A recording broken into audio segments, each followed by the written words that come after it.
Talking about football, the other thing I wanted to mention is partially a shout out and partially, just make people aware of it.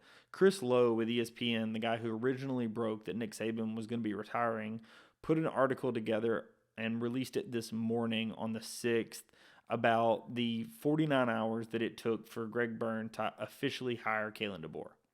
It centered around, that apparently Byrne had been told by Saban last year at the end of 2022, hey, it's getting near. I don't know that this is my last year, but if not, we're definitely nearing the latter stages, and we'll readdress this as the year comes on.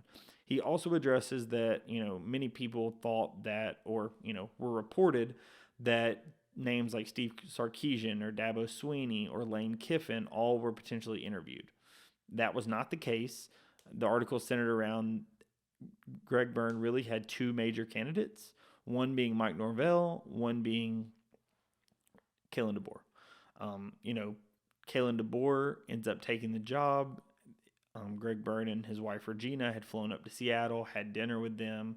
49 hours after Saban retires, Greg Byrne had asked the team for 72 hours. They get it set up in 49. All is well. They get their guy.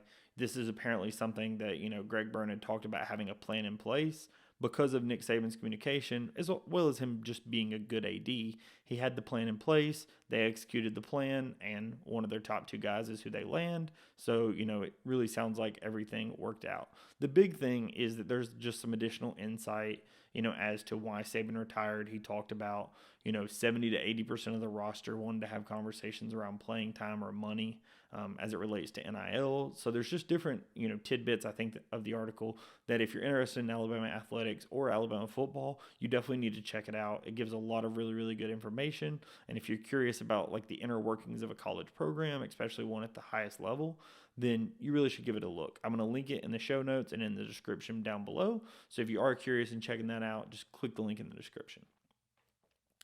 So, now that we've got football covered, it's time to get into basketball. I have quite a lot of thoughts. Some of them are going to have been written in the Substack article that I put out following this game. I will link it in the show notes just so that, it's in there as well. If anybody's curious in reading the thoughts, they're going to be a little bit different than some of the thoughts I'm going to get put to words here, and then I'll write some others.